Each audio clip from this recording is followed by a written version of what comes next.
नमस्कार जय जगन्नाथ आपण समस्त को मो चैनल क्लेवर कुक्स रे बहुत बहुत स्वागत। खरा दिन पाई मु आज आपण मानकु मिठा दही रो रेसिपी देखेबी। तेबे चलंतु डेरी न करी स्टार्ट करबा आज रो रेसिपी मिष्टी दही बा मिठा दही। एठी मु चीनी 100 ग्राम रो नेइची। 1 लिटर क्षीर को मु हल्का सिझे कि नेइची। एठी देखंतु गोटे बड़ कप दही को एमती 1 घंटा पाई छाणिकी नहीं जाइथिली, जहाद्वारा कि दही रे थिबा एक्सेस पानी आमर बाहरी जीवो। छणारे गोटे परिष्कार कपड़ा दे मु दही को छाणी नेइथिली। एबे देखंतु मु क्षीर को आउ टिके सिझे दोची। क्षीर को एठी भलो आमे फुटिबा को दबा। देखंतु क्षीर आमर भलो भाबरे फुटी गलानी। एबे सेथिरे आमे चीनी को ऐड कर दबा। मु 100 ग्राम चीनी रु अधा चीनी देइची आ अधा चीनी रखीची। एबे गोटे कड़ाई गरम करी मु से बाकी चीनी को ऐड करूची। देखंतु एठी मु 4 रु 5 चम्मच चीनी नेइची। एबे चीनी को आमे भलो भाबरे कैरमलाइज होबा को दबा। हाई फ्लेम रे 3 रु 4 मिनिट परे एठी आपण देखि परथिबे चीनी हमर धीरे धीरे मेल्ट होबा को लागिलानी। एई परि भाबे कि समय परे आपण देखि परिबे चीनी हमर पूरा कैरमलाइज हेई जाईची। एबे सेथिरे आमे केयरफुली सीझा क्षीर को आमे ऐड करिबा। संगे संगे आमे ताकू गोळेई नबा। देखंतु मु 3 चम्मच क्षीर दे देइची आ ताकू चीनी सहित संगे संगे गोळेई नउची, जहा द्वारा कि हमर चीनी रो कलरटा क्षीर ऊपर आसीबो आ सेटा बहुत सुंदर देखा जिवो। मिष्टी दही रो एक्चुअली कलर जोटा सेटा ए चीनी कैरमलाइज होबा द्वारा ही आसी थाए। देखंतु चीनी टिके तले लगी जीवो, सेथिपई किछि भी टेंशन नेबेनी। ऑटोमेटिक से चीनी धीरे धीरे मेल्ट हो जीवो। एबे सबु क्षीर को आमे चीनी सहित फुटिवा को दबा। एठी ध्यान रखिबे जेमती क्षीर आमे जेतिकी नेइचे तार हाफ हेला पर्यंत आमे एठी क्षीर को फुटौथिबा। एठी देखंतु मु दही को कपड़ा रु अलगा कर नेइची आ गोटे पात्र को नै जाइची। सेठी भलो भाबरे आमे 2 रु 3 मिनिट दही को फेंटी दबा। जेतिकी भलो भाबरे आमे दही को फेंटीबा सेतिकी सुंदर भाबरे हमर मिठा दहीटा फर्मेंट होबो।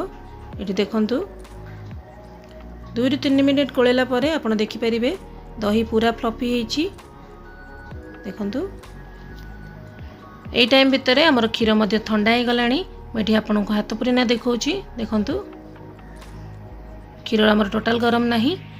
एबे दही रे आमे धीरे धीरे क्षीर को ऐड करिबा आ ताको फास्ट मिसे दबा। देखंतु एई बळी भाबे आपण भलो भाबरे मिसे नेबे। एबे सबु क्षीर को आमे भलो भाबरे दही रे मिसे नबा। एठी ध्यान रखिबे जदि आपणकर क्षीर गरम थाए ताहले दही रे मिसवा संगे से फाटी जवार चांस अछि। तेणु क्षीर को पूरा पूरी ठंडा करिवे तापरे आपण एठी दही रे ऐड करिवे। देखंतु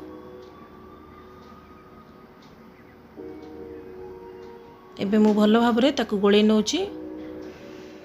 एठी देखंतु मु किछि माटीर पात्र नेइची, किछि काचर पात्र नेइची, एठी सेरामिक रो मध्ये किछि नेइची। एबे धीरे धीरे सबुथिरे मु दही को ऐड कर दोची। आपण पाखरे जदि ए भलिया कोनोसी जगह नाही आपण स्टील रे मध्ये बनै परिबे। स्टील गिनारे मध्ये मिठा दही बहुत भलो भाबरे बसे। देखंतु सबु जगह रे मुठी दही भर देइची। एबे गोटे एल्युमिनियम फॉइल दे ताकू मु कवर कर नउची टिके एयर टाइट करिया पई। देखंतु सबु को एठी मु भलो भाबरे कवर कर नेइची। ता गोटे टॉवेल सहायता रे एमती घोड़े नउची, जहा द्वारा कि हमर दही को टेम्परेचर मध्ये पाइबो। टिके गरम रे रहिले ही हमर दही भलो भाबरे बसी थाए।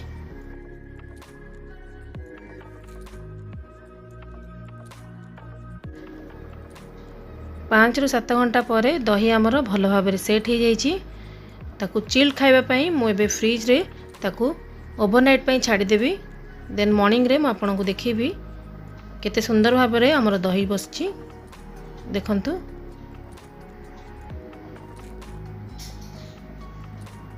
तापर दिन मॉर्निंग रे मु आपन को एटी देखौची केते सुंदर भाबरे हमर दही जमीची। तो निहाती आपण एई भली भाबे मीठा दही घरे ट्राए करंतु। मीठा दही आमर चिल्ड ही खाइले भल लगे, तेणु ताकू निहाती आपण फ्रिज रे रखी खाइबे, बहुत बढ़िया लागिवो। मैं आपण को काढ़ी देखौछि